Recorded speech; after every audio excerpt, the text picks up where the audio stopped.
from the school board's proposed budget. We had a limited amount of time to recommend adjustments, actually make them, and then submit a new budget to the Department of Revenue Administration. So in order to make an April 10th deadline, we met with you on April 7th. That meeting was public, it was on YouTube, it's posted there now. People who wanted to know what actually happened there could watch it. On April 9th, I published a letter, emailed it to parents and guardians at Barnstead Elementary School, also posted it on our website with a story. In that story on our website on April 9th regarding busing, which is what some of you board members have reached out to me about. I wrote that more than $100,000 is expected to be saved by reducing or eliminating home to school and school to home busing for Barnstead students who attend Prospect Mountain High School next year. The details of those reductions have to be negotiated with the district's transportation contractor before details can be determined, a process that the board expects to complete by June of this year. In the letter that I posted on our website and sent out, I wrote similar language. We have had time to meet with First Student. We've done some bus ridership census work. Both the drivers kept track of how many kids were riding the buses, but also our administrative staff at the high school did the same. So we were able to use different data sources to get an idea where we were. First Student offered us a couple of different rerouting options, and I am recommending a 2-route solution with a bulk stop design. So that doesn't mean that we know the stops now, but it means that students might have to walk farther to get to larger group stops. One of the buses would cover 31.7 miles, and the ride time could be as long as an hour. The other bus would cover 26.8 miles. Ride time would be about 41 minutes. This would cut potential savings down to about $50,000. But at the same time, Heidi has had a new director of facilities, Kevin Evans, working across all 3 schools, and he's finished his sort of entry period studying staffing and everything else that's happening in facilities and maintenance. And we have a vacant position that we do not intend to fill. So that is going to save about $72,000. So between those 2 things, we reduced from 3 high school buses to 2, which will accommodate the number of students who are riding school buses from Barnstead to Prospect Mountain High School.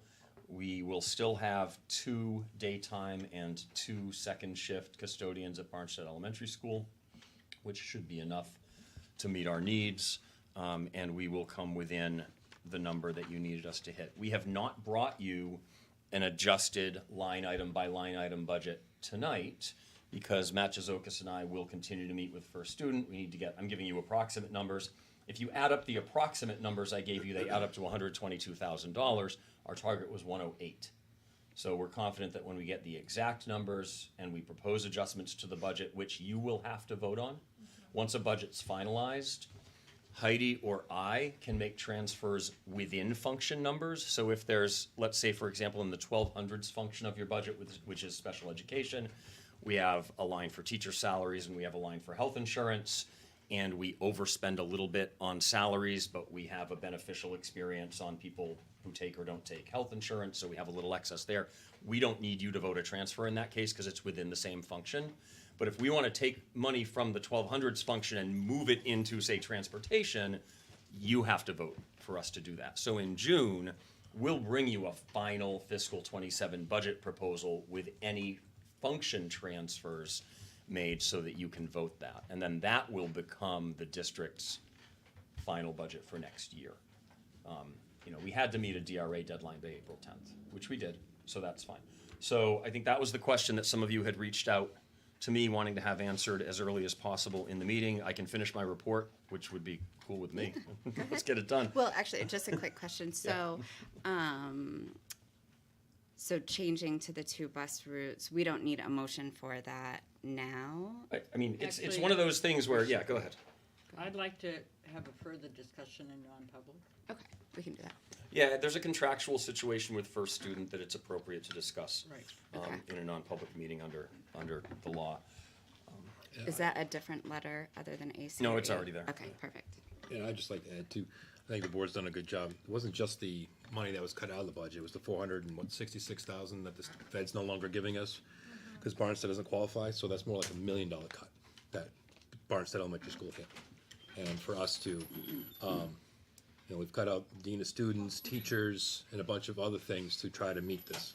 And to try to also meet part way to have some busing as well. We are, just want the public to know, we are trying to balance both sides end of this stick back and forth.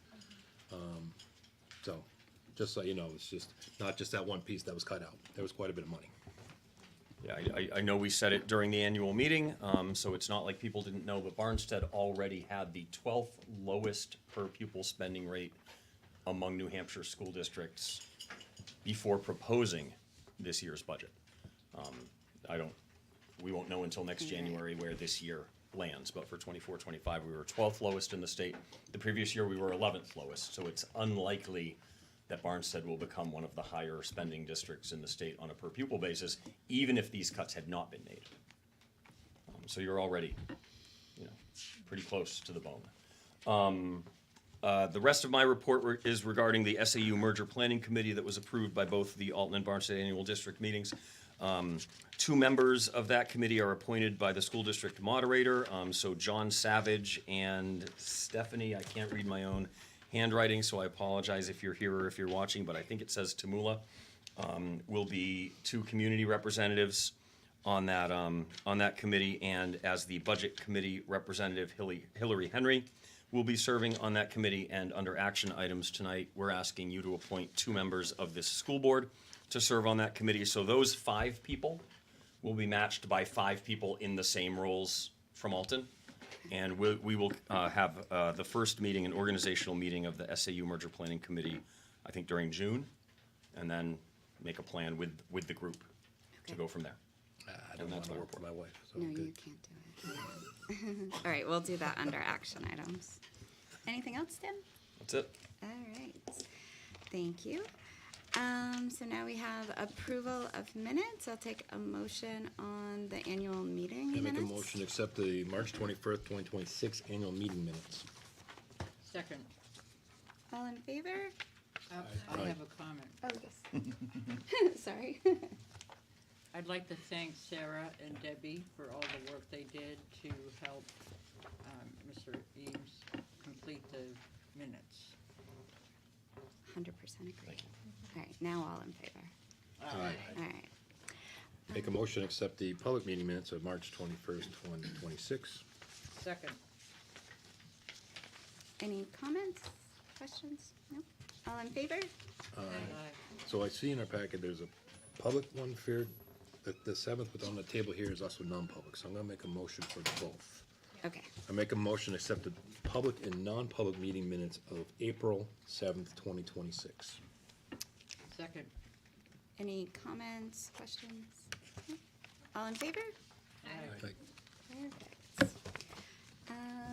We'll now open up our first public input. This is for any agenda items. 3 minutes, take it. Yep, and there's just where there's a lot of you that may be new to the public comments. If you come to the microphone, just state your name, and comments are typically 3 minutes in length.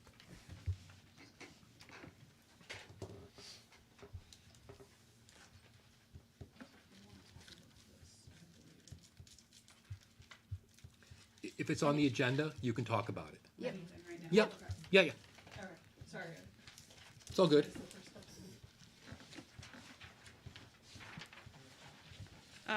Good afternoon, good evening.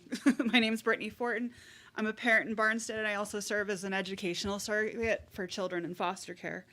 I understand the difficult position the school board is in as it works to allocate the reductions to the budget made by the town.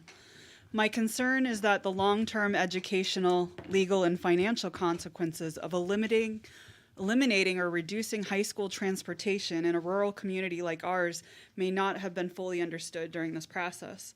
Barnstead is not a community with public transportation, rideshare services, or realistic transportation alternatives.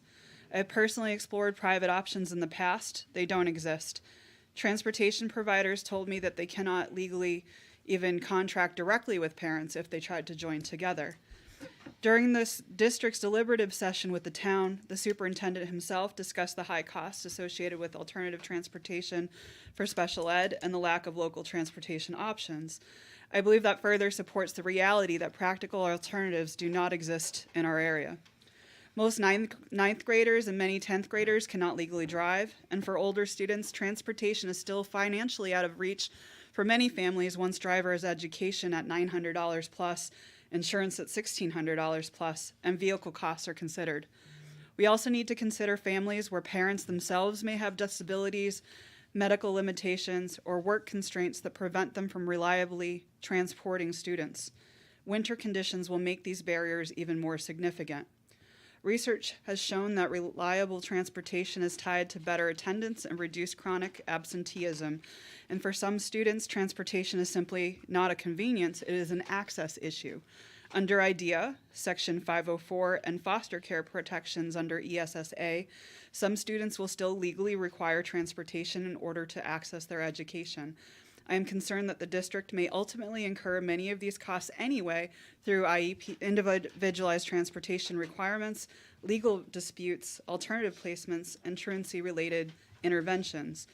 In the 2025 budget, special education transport for, I couldn't tell if it's 4 or 6 children, but for 4 to 6 children for the high school was approximately $174,000, while regular high school transportation was approximately $217,000.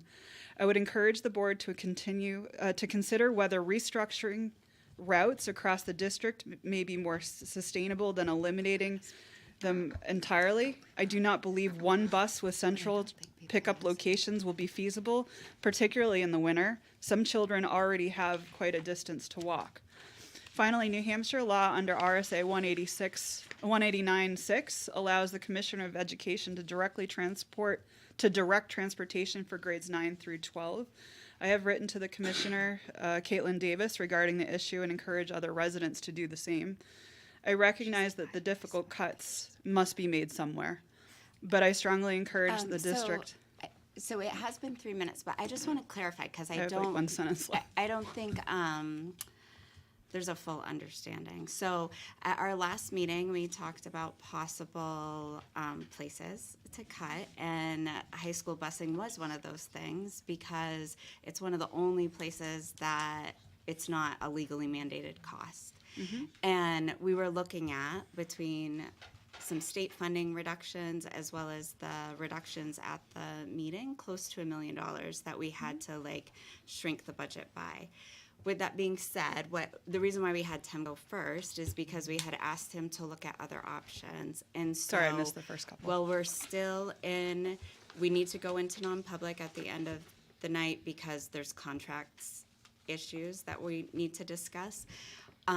The goal and what I think is highly likely going to be the outcome is that we are going to have high school busing, but it's going to be 2 routes versus 3, and it won't be giant groups because I'll be honest, there's not a huge population even taking the buses currently, but there will be more group stops than what it is today.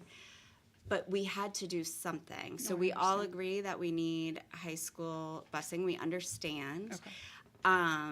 And we believe we have came up with a solution that will meet the financial needs and the needs of the community. So just because on social media, it seemed like everybody said we already cut, but Well, you sent a letter out to us that we said it was something that we were looking at. So I think it was misconstrued. So I just wanted to clarify. And today, we did come with what we're proposing. So Tim has worked with the bus companies to come up with how many kids were actually even on the buses, and is it feasible to go from 3 to 2? And it is. Okay. There wouldn't be children that would be left out going from 3 to 2. And so that is, again, we still have to finalize the contract, but that is our direction. So just because I'm assuming a lot of you are here for that same reason, I just wanted to hopefully make that a little It's more just hard to clear. get the letter that, I mean, it does spell it out. Maybe it doesn't say exact. No, but I it's, understand, and you it's know, obviously an emotional. and not hearing thing. updates in between, and then this, we're gonna have summer, so do I have to go through due process now? Like, this is the kind of thing that I'm trying to think Oh, of. no, I understand. For multiple but children, we not just my have- own. Yeah, so we have what we feel is a viable Okay, solution. thank you for that. You're I welcome. get that it's like the worst position to be put in. It's just, this was very alarming to get this, and to think that, and people, what the town says, but it's just, I don't think one child is worth sacrificing their education, because, Yep. you know, but thank you. You're welcome. Any other public input? No. Seeing none, I'll close public input. And we're up to the principal's report. Good evening, everyone. We'll start with the enrollment report, which is staying pretty steady. We're at 406 students now, minus one from last month. We will be hosting a viewing of the film Screenagers on May 27th at 6:30 at Prospect Mountain High School. This is a free viewing for anybody in the district from Alton or Barnstead to come. It's a film that explores the use of social media, screens, technology, and what it does to children's brains, and it gives some tips on what you can do to help alleviate some of that. So I would encourage anybody to go on the 27th, and this was made possible by the Promising Futures Grant. Lakes Region Technical Center visited us on April 23rd. They brought a whole bunch of things. It was a great presentation for our 8th graders. It was very interactive, so you know, they brought wood and screws and drills for kids to, you know, play around with those and build some little things, and they brought a mock engine where kids could fool around with. So there were about 10 or 12 different things that they offer at Lakes Region to give our 8th graders some exposure to that. So I thank Sydney Glashing, our counselor, for setting that up. Is that Oh. something new? Have we ever done that I before? don't think we have. We Yeah. didn't do it last year. Yeah. It's something that the technology centers are doing more and more now, is getting into the middle schools. Like earlier. Earlier to kind Yeah. of give kids an idea of what's available, but also walk them through the process of how important it is your first year or two in high school to do the things that you need to do in order to be able to get to the tech center for Yeah. junior, senior year. No, I think it's great. I just didn't Yep. remember us doing it. Yeah, so, because, you know, we talk to, you know, 7th and 8th graders all the time, and sometimes they're at that point where, you know, they're kind of done with school, and because there aren't a lot of choices in middle school, it's just the way it is. But when you get up in high school, now you can look at tech centers, you can look at ELOs, you can look at a variety of things. So exposing them a little bit earlier sort of keeps the interest up and say, okay, this is what I got, you know, to look forward to when I get to high school. So that was a good presentation. Couple of things that didn't make it on my report. We had Tony Hoffman come and talk to our 7th and 8th graders.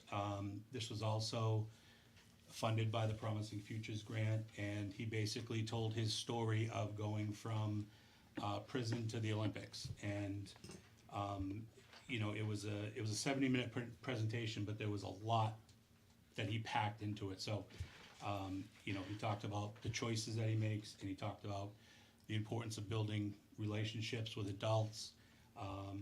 You know, obviously he talked about the troubles that he got into with substances and what that led him to.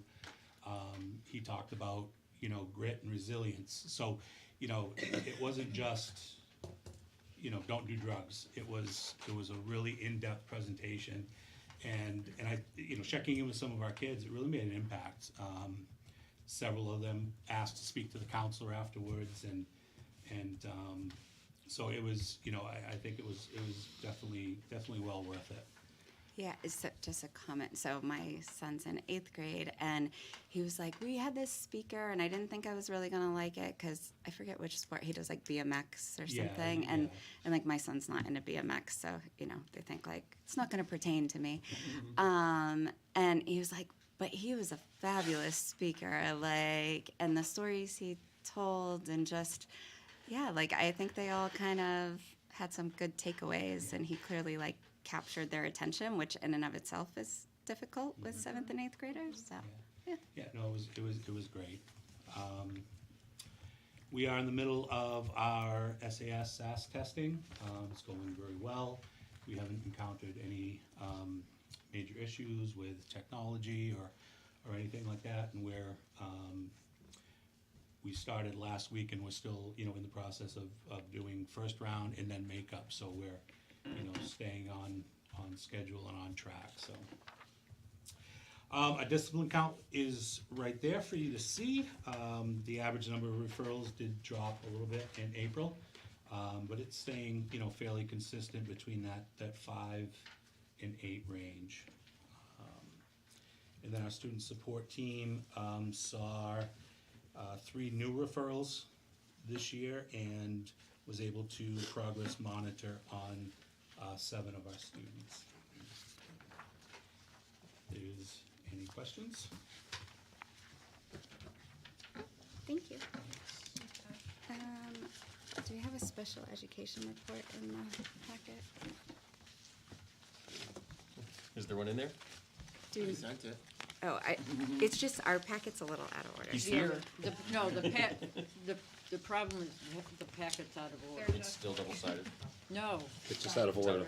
the finance reports were first, and, yeah. So I'm looking. Hold on. It's Oh, I after found the- it. Maybe. That's why I didn't go through, No. I know where yours is. Go right after the audit report, and you'll see the principal's report. He's right here if you want to talk. Oh, did you have anything you wanted to share with us? Well, Good to see you. Thanks for being here. since starting, I've kind of been working on 4 areas. Looking at compliance, we're looking at accountability. And when I talk about accountability, it's just defining the special ed department's role, what we need to do, what we are required to do. I'm looking at how I provide staff support and to improve, and then looking at system optimization for using a standard type of documentation of records and that. Right now, we currently have 114 students enrolled at BES who are identified, and we have 16 students who are placed in external programs to meet their highly specialized needs.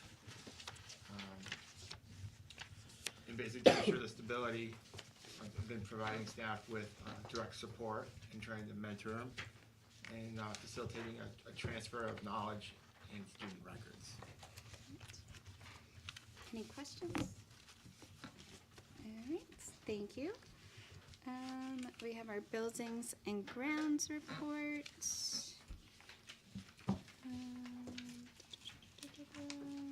Any questions, concerns? Did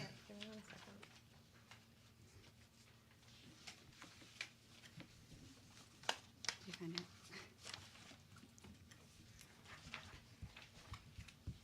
Oh, so it looks like they're already starting to like empty out stuff in the D-wing to get ready? Oh, they are, yeah. Yeah. There was a lot of discussion about the lockers that are there, and they're only used for minimal purposes, so notice went out to get your stuff out of them, because they're gonna start working the Yeah. D-wing, and they need, a More full space, quarter, yeah.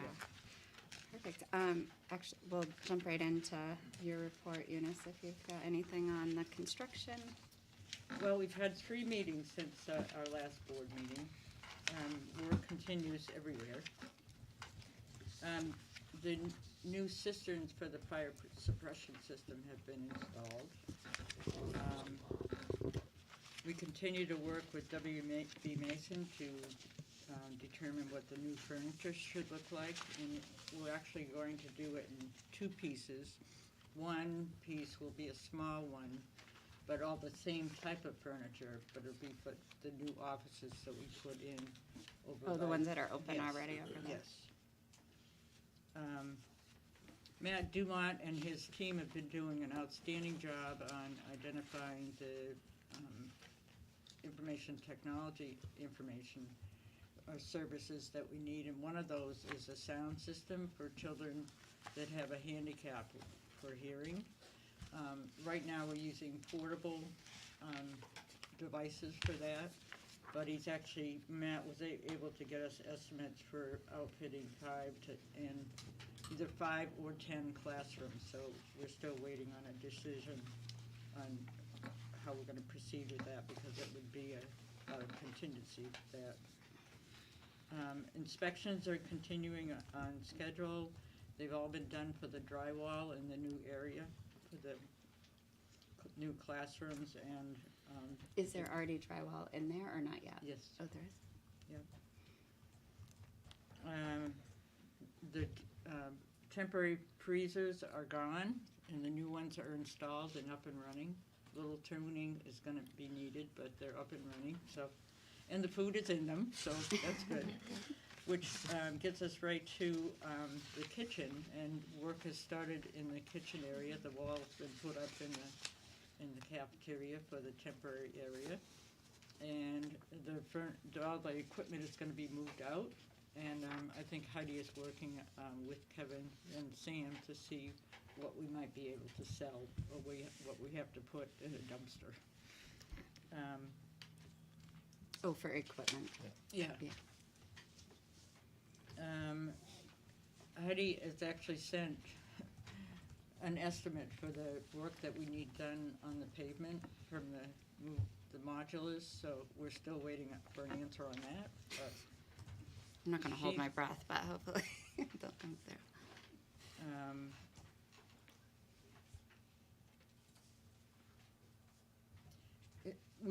They've been doing a lot of work on the keying of the doors and numbering of the rooms, and they're actually gonna add numbers for now for all the bathrooms, and it's a 3-digit code for all those rooms for safety purposes. So if there's an issue, you can dial the 3 numbers. This is all part of what Matt has worked on, so it's actually pretty exciting. The other thing with doors is the D-wing doors open out into the corridor, and a decision was made to change those so that they would be like all the other doors and go into the classroom. Right now, with the lockers there, it was obviously congestion when kids were moving through there, but going forward, a wider corridor, but it's better to have the doors going in rather than out. That's just a change order? Huh? That's just a change order? Yeah.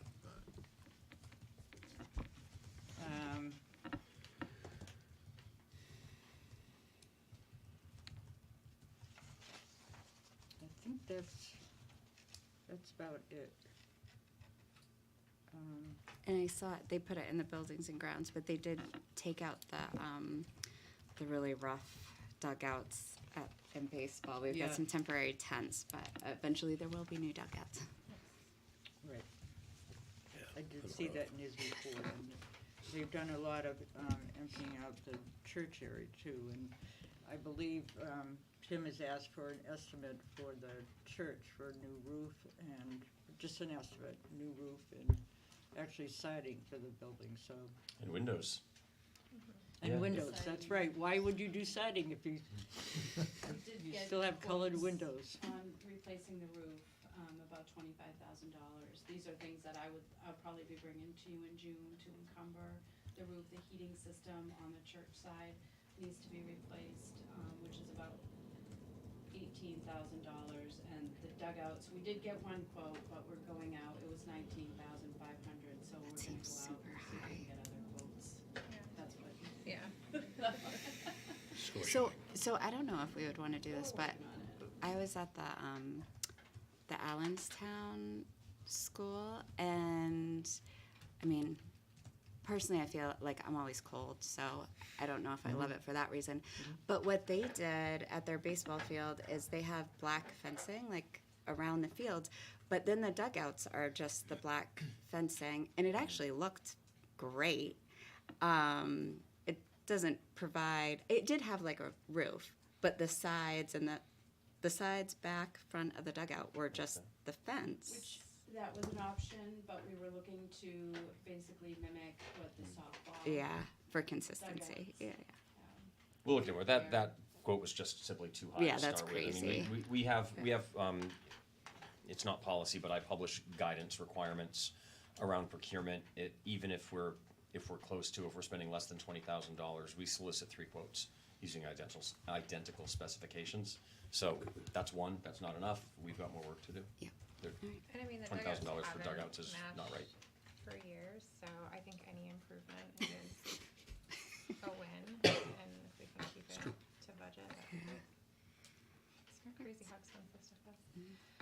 I had a couple questions just Yeah. regarding the reno, since we're talking about it, if now's a good time. Yeah. I just wanted to ask perhaps Howie and, administration, have there been any concerns with respect to noise or distractions with classrooms during construction? How has that been for the majority There of the year? was some concerns about, the SAS testing, so they were wondering, is there any way that we can sort of eliminate the noise, but, just trying to figure out when people were testing and where Yeah. the construction is doing, there was just too many moving pieces, so. Okay, There hasn't been really many complaints that have come to me from teachers that it's just too noisy or whatever. yeah, I know some teachers might say differently, but their concerns have not been big enough to bring to my attention, Yeah. so. yeah, and I think it goes without saying, obviously, a thank you to the staff, students, families. It's hard to come here and work and pay attention when there's a lot of noise, so if it was wildly concerning, I wasn't sure if there's anything we can Nope. do. And then just any other concerns regarding safety, maybe at the playground that's been moved, or drop off, pickup, is everything going well? Is there anything that we need to look at doing better for next year, like anything that we've learned from, need to pivot? Is it going okay? I mean, having the playground where it is a little problematic, especially for our kindergartners, because it's just a long walk, Harder, right? yeah, It's, harder. They used to go right out the back door and there's the Right. playground, so, that's something that we're gonna consider when we're building our schedule for next year, so Okay. working in a little bit more transition time, so, kids can get out there and have their full recess and then transition back.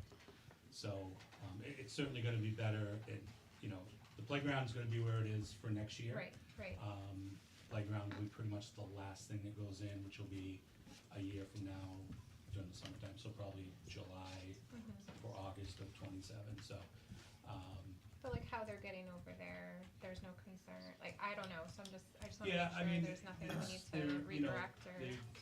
our staff has done a good job at, teaching them how to walk on the sidewalk Yeah.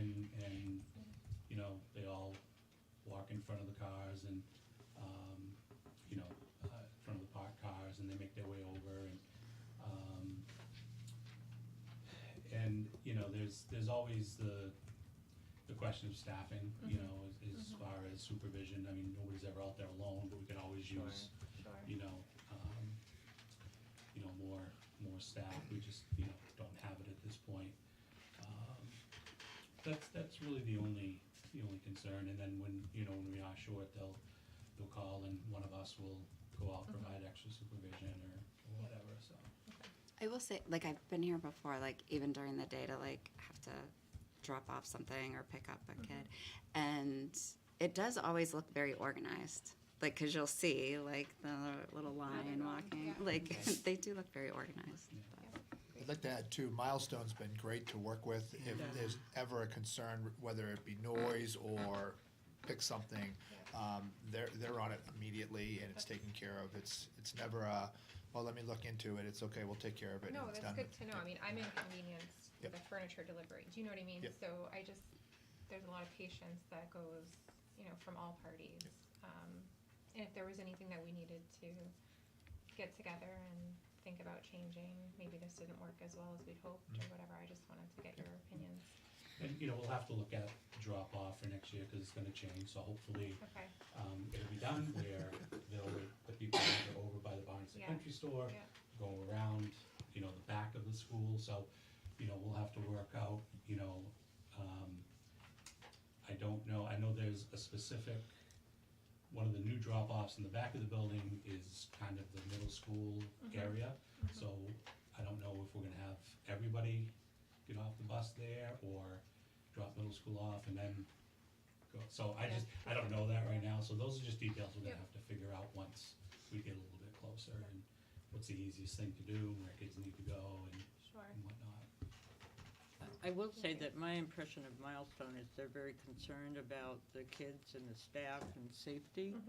And we even just had discussions about the school being closed down over the summer, and where is the summer school gonna take place? And where is the office staff gonna be? And plans have been made to, I believe, move them to the high school while the school is closed.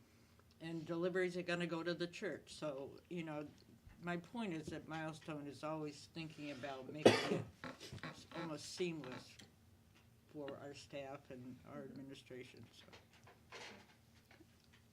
Any other questions? All right, thank you, Eunice. And thanks for attending all those meetings. Yes. I enjoy them. All right, Heidi with financial reports. So, as Tim had said, we still have about 470,000 unencumbered. Again, we are looking to encumber some year-end And we're not done yet. projects, and bills still come in. We did receive, some excess revenue, you'll see, so there will be revenue that will be sent back. The catastrophic aid or the special ed aid came in way over than what I anticipated, which is a big amount that'll be sent back. And we did receive some impact fees from the town that were unanticipated, so other than that, if you have any questions. Yeah, and when we get to this point in the year, and Heidi's talking about the amount that's left, and usually it's her, tonight it was me, who says, but we're not done yet. The risk here is probably as low as in any school district in New Hampshire, because we have very tight financial controls in place. So for Heidi to receive an invoice and not have a pre-approved purchase order, I mean, that's pretty unusual around here, but we've worked really hard to make that the case. When you read in the newspaper about a school district that overspent its budget by $2 million or something like that, the first thing it probably means is that they don't have those systems in place. So a business office is receiving bills for things they didn't know they had bought, or services they didn't know they had contracted. That means they have too many people signing contracts, they're not running purchase orders with fidelity and approving all purchases, and they don't have things like procurement, like I described before, up between $5,000 and $20,000, 3 quotes using identical specifications to make sure we're getting a decent deal or the best possible deal. So when you see sitting here on May 20th, $470,000 on that line, and we go, but we're not done yet, we're in no danger of overspending our budget, right? We are going to end the year with some surplus. Good. Thank you. And then we have our FY 2025 audit report. Yep, and things went real good. The biggest thing was, student activity repeat, things that we have worked out, or are working out. And the purchase orders, of course, there were some that they did get us on. We received the, invoice after the purchase order was done, but other than that, I mean, those were kind of things. Do you guys have any questions? Great job. Good job. We did have a single audit too, because you had brought in over $750,000 in federal money. So that was a whole other audit, and we did very well again. There was one thing that, they noted that we didn't sign off that we received it. So, that was it. That was it. We'll take it. Those are the kinds of findings you like. We'll take Yeah. it, That's a good audit. Yeah. Thank you. All right, we have our technology report in the packet. Any questions? No, I'd like to read the first paragraph. Sure, for the public. go ahead. From Mr. Matt Dumont. Prospect Mountain has officially been recognized as a Google reference school. We are the first school in the state of New Hampshire to be part of this program. This designation highlights excellence and innovation in using Google tools such as Google Workspace for Education, Plus, Gemini, and Chromebooks to create innovative and effective teaching and learning environments that unlock the potential of every K-12 student. Application to this program is by invite only.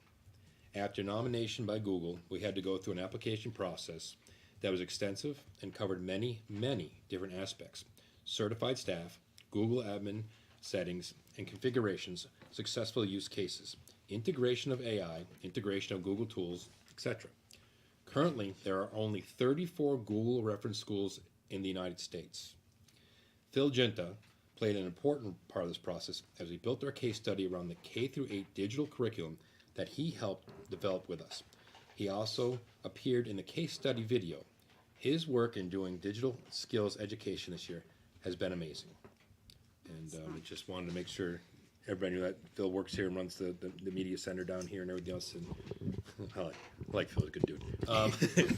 But I just want to say that what Matt Dumont and his team and these kinds of things is just amazing for our small little district to be the only one in New Hampshire and only 34 schools across the country is pretty amazing.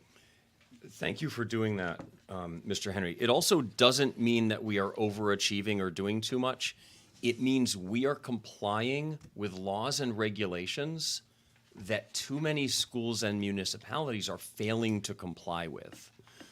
We have gone that extra step to demonstrate that compliance to Google, and I'm still waiting. I guess we can't announce the next thing that we're going to be the first in New Hampshire to achieve also in this area.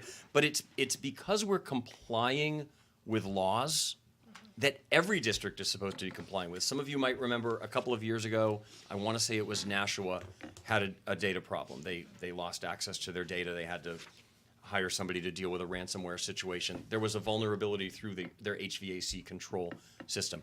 Another school district this year, and out of respect for them, I'm going to keep it quiet because somehow they managed to. I don't know how because these things are supposed to be public, but had a similar situation. Nobody in the district could access their own data. Imagine Heidi not being able to get into our accounting system, somebody else controlling that and demanding payment in order to give it back to us. These kinds of things happen to municipalities. They happen to school districts. And by simply complying with all of these laws, we can avoid a lot, nothing's guaranteed, right? But we can try to avoid all those outcomes in the way that we've been asked to do by our state agencies. Everybody should be doing it. Maybe they're not staffed enough. I don't know. Maybe they don't have the expertise, but we're proud of the work that Matt and his team have done. Thank you. Agreed, thank you. Matt, you're up. Yep, just a quick overview. We talked a little bit about this last night at the JMA. The Literacy Committee is in the final phases of its review process. We'll be coming in June to make our recommendation on a program of programs based off of a variety of factors.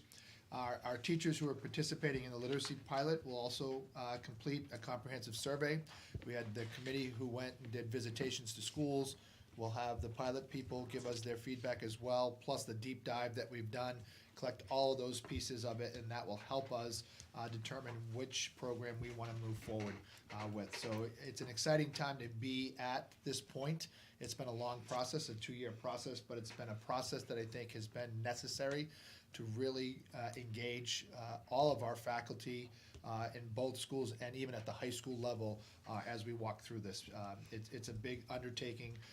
Again, the process is, and this will be part of our presentation in June. Not only will we give you the recommendation, but we'll talk about the next steps, which includes professional development and continuing to work with our faculty as we get ready for implementation in FY '28. On June 18th and 19th, thank you for your support. The faculty here at Barnstead, along with the administration, will participate in the 2-day flagship training through Capturing Kids' Hearts. We're excited about that. you've heard from myself and Howie and some people that have attended this. But again, we're looking forward to having our entire faculty trained. This isn't a one and done process. That's what I really like about this program, if you will, is that this will continue for all of next year and even the years after that. One of the things that a lot of times when you have these trainings, it's the faculty only, and then that's it. But we will have our paraprofessionals, our custodians, if we have the ability to do that, our bus drivers, if they can participate. Everybody that's coming in contact with our students on a consistent basis will then be trained in November, because it is a full day training to have everybody there. And then there'll be consistent follow-ups from Capturing Kids' Hearts throughout the school year, so we're excited about that. Vertical alignment continues. We have one more round with our math, science, and social studies, and that will be taking place over the next couple weeks. Any questions for Matt? No, but just a comment. That's what I was thinking of last night, was capturing kids' heart when we received the data regarding Yep. discipline at the high school level. And I was just like, so we could fast forward a few years. Not really, but And meaning it's applicable across all platforms. And it is a K through 12 program Yeah. that, or I call it a program, it's not a program, it's a process, right? And so, we'll be starting those conversations with the high school people about what that might look like and what training might be able to take place in the next year or two there. Yeah. So then we'll really be a K through 12 process, so as kids go up the ladder. Yep, Thank you. you will. So we're up to information and action items. We need to appoint 2 school board members to the SAU merger committee. Jason, you can't be one of them. I think we actually did that Did we do that? last night at the, I wondered as you were talking about that last So night I if those did might be the see- people you use for this. I did see an email that came out with committee assignments. But it's a local Yeah. question. It is a It's not- Barnstead that's- board. it's not Right, on- but- it's not Oh, on it's that. not I on think that. two It's not of for the us prospect, no one, no. volunteered to be on I that. kept trying to volunteer your name, Jason. So who's, So- are I'm you not on it? sure. And who else is on What it? is this? Just And- SAU merger. SAU merger. So. Need 2 board members. I mean, I can do it. I didn't know if anybody else wanted to. It's probably 4 to 6 meetings total. It all has to happen Soon. by like the end of October, because there are timelines to write a report, hold a public hearing, submit the report to the board, submit the report to the State Board of Education, get it back, and then whatever warrant article is recommended has to be posted in time for the SB2 deadline, which is early January. Yeah. So Eunice and then Brandy or Ian, any interest, or I can do it if I you don't want. mind. I'm looking at the ones I'm on and I'm not on finance, so. I know. Thank you, Ian. All right, so Eunice and Brandy, Thank you. you're welcome. Fee determination for farmer's market. So, we've already processed how we did a rental agreement for, there's an organization, it's not a nonprofit, but it's a little different from a for-profit company. It exists to perform a public good, basically. They hold a couple of other farmers markets in the Lakes region, and are going to be using our parking lot out here. It all works. It'll be fine even with construction going on. They'll be in the satellite lot on weekends. We don't have an outdoor space fee in the policy. In fact, we need to update the policy, so we brought that in here tonight too. But even so, we don't have an outdoor space fee. You do have a $75 for 5-hour use fee at this school for other spaces. So we suggested that, just having a conversation with the gentleman. And he said he's paying $50 for their other locations. And I thought if we're gonna do that, we'll ask the board. But I expected you probably would, so that's the question. Everyone good with that? Yeah, I Make think that's- a motion, free determination farmers market, $50. Per day, second. Yeah, per use. Per use. It's a Pretty good. 5-hour thing. Yeah. Second? I'll second it. I'm sorry. That's okay. I thought you were seconding. I know. All All in favor? Aye. And then obviously it sounds like, especially with, once we have new space available, because there is like a community flex space, like we're gonna wanna update our policy. It's here. Okay. And it mirrors the one we spent a lot of time on, remember, at the high Yeah. school? Yep.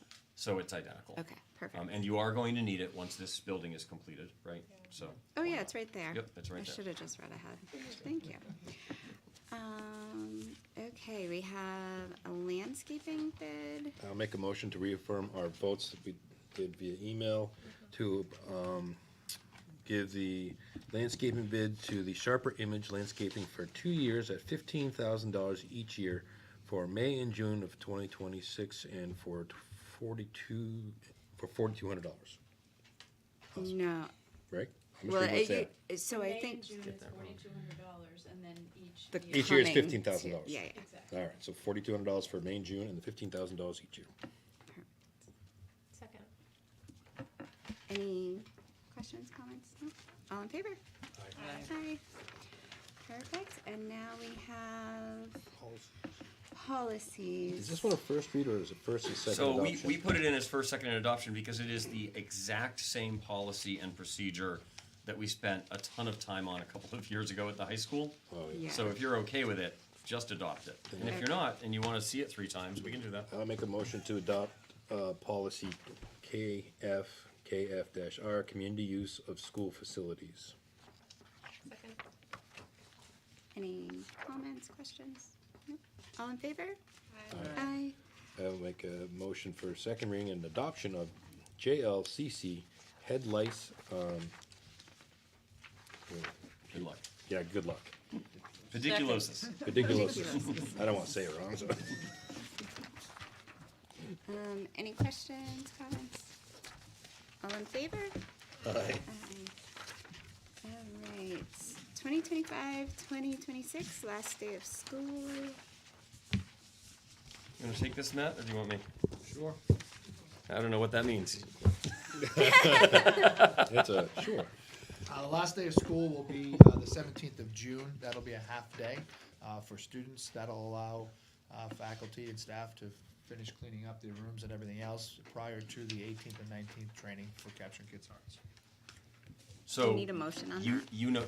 Yeah, I think so, yes, because it's different from the calendar, but Right. just to be super clear, because even if people are watching or read the minutes or even are here, who have students at Barnstead Elementary and students at the It's high school, different. this is different than what you did last night for the high school.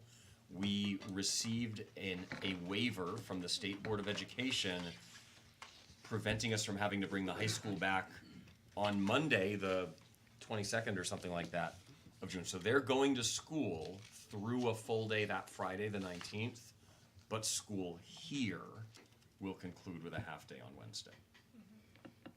I just, Yeah, no, We I don't want agree. anyone to I be think it's good to confused. call that out because they normally, as much as possible, we try to make it the we same. like them to be the same. We really like them to be the same. Yeah. It helps with childcare and all Yeah, sorts of but other family unfortunately, things. because of snow days and hour requirements, it just was a little more complicated. So I'll take a motion on the last day of school being June 17th. So moved. Second. All in favor? Aye. Perfect. We have a personnel report. Looks like we do have some I action make a needed. motion to accept the personnel report as submitted. Second. Any questions, comments? Any concerns with next year? Tim, Talk about Matt, any concerns with next year? I think we're having an outstanding, we call this hiring season, that this is normal in schools. It might be that, we've had some budget issues to deal with coming out of the annual meeting, but they really pale by comparison to what some other districts around us are experiencing. So for the first time in about 6 years, there are some teachers on the job market, and we're getting applications, and things seem to be going pretty well. Awesome. We're also not seeing a lot of exits. We have a lot of young teachers in the school, as you know, but we have a lot of young teachers staying in the school. We continue to try to build more supports, instructional coaching being the next new thing, and with a little luck, it continues to work. And I will thank the taxpayers for a couple of years ago when we did a significant increase to the contract. Yeah. So it's not just us, it's also the support of the town. And as we said all along, we pay people a little more, they'll hopefully stay and invest in us so we can invest in them. So here, right here, it is starting to pay off. And it hurts, we're taxpayers, we're all taxpayers too, but in the long run, our test scores will hopefully go up. Continuity for our kids will go there, they'll know our children and those kinds of things. So it's been a partnership, so just want to make sure the public also understands that. Yeah, agreed. I mean, I think we knew we had work to do with the contract, and thankfully we got that support last year. And the biggest thing was previously, prior to that contract, there were just some pretty significant variances in what we were paying people with experience versus other school districts, and we've been able to correct that with the last contract negotiation. Because agreed, I've heard otherwise kind of out there, and that's not the case. We really do have a much better contract, thankfully, based off the support of the town last year. So hopefully it means we get some people with experience applying. So We got awesome. about a dozen. We do. I think we do have to vote on this. We already, Or did it's a we? it's a motion second, you just gotta call the vote. Okay. Yes. All in favor? Aye. Perfect. And now we have reached our final public input.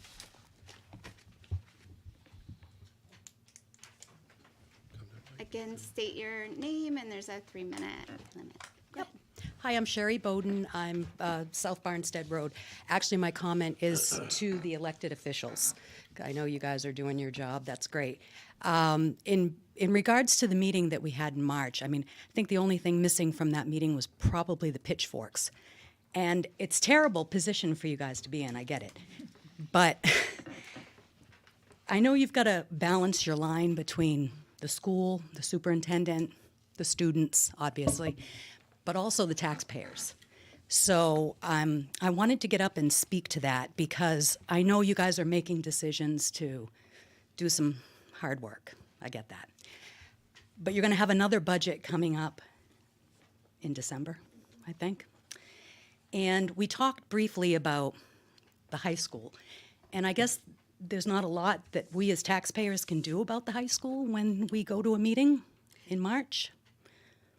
I'm gathering from what I heard, because it was, you're hurting Barnstead Elementary School, which was not our intention, but that's what we had heard. So I don't know how it works. I'm fairly new to Barnstead, and I wanted to just make a point that whoever sits, whichever one of you, or all of you, I don't know, work with the Alton School and come up with something for Prospect Mountain. We don't normally answer questions, but I will just explain a little. So the 5 of us all sit on a joint board at the Okay. high school with the 5 Alton members. So when you're elected, you, in this district, have a responsibility here, as well as on a joint board with the 10 members at the high school. And all the different subcommittees that we have here for Barnstead, like finance and buildings and grounds, negotiations, the same subcommittees, sometimes additional ones, depending on the needs of the school, exist there. So people that participate in finance meetings for Barnstead Elementary's budget also participate in finance meetings for the Prospect Mountain. The difference is there's 2 Barnstead and 2 Alton people on the high school one. And it's not that we can't control that. We do very much. It's a long process, a lot of meetings. And the budget committee reviews literally line by line every single thing. It then also goes to like a town budget committee as well. Where the elected budget officials review all of that.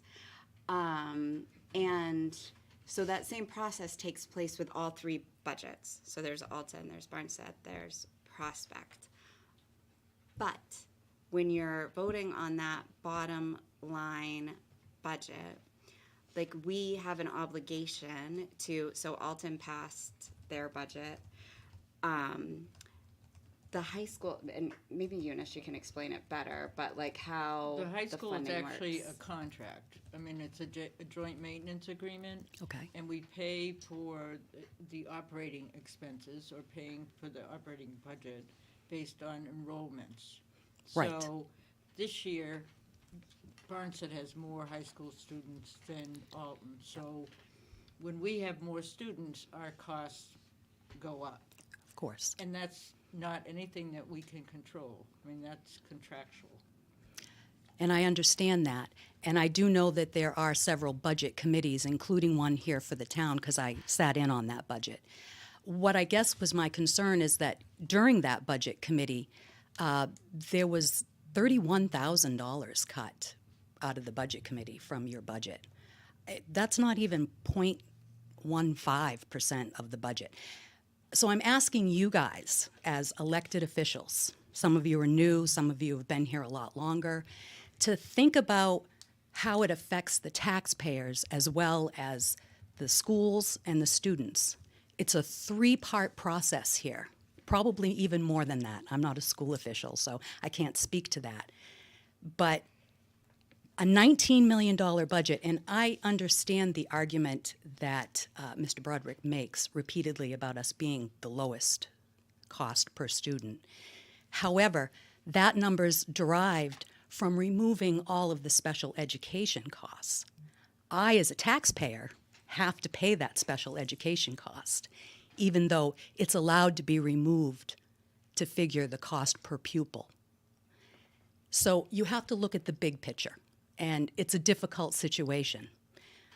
You're all, thank you for stepping up and trying to do something in a broken system, and it really is a broken system on many levels. So I did want to say that, and when the time comes to sit down and talk with Alton about Prospect Mountain, and I get the percentage that you mentioned, I knew how that worked, and the SAU office, there needs to be a thought process in place while you're making these budgets about how it affects the taxpayers. And so on that note, again, thank you for all your work, and have a good night. You too. I'd just like to point out to the board, I'm sure you know that about me, but I always think about the taxpayer. I haven't We been all one do. of them. Yeah, so yes, But we also think about. I mean, we are taxpayers, so of course we do. We but- also think about the educational needs of the children. So it's a difficult process, and I think we do an excellent job in trying to match those two requirements. I mean, not everybody's happy about it, but I would agree. Yes. We also work very well with Alton. I don't know as though that's always been the case, but the level of collaboration and just respect for all opinions and viewpoints is in a really good place right now. So it very much is a collaborative process. Any other public inputs? I'd like to add something, and I know Sure. you don't want to hear my voice, but Alton and Barnstead chose by a very difficult vote about 25 years ago to enter into the state's first and still only joint maintenance agreement.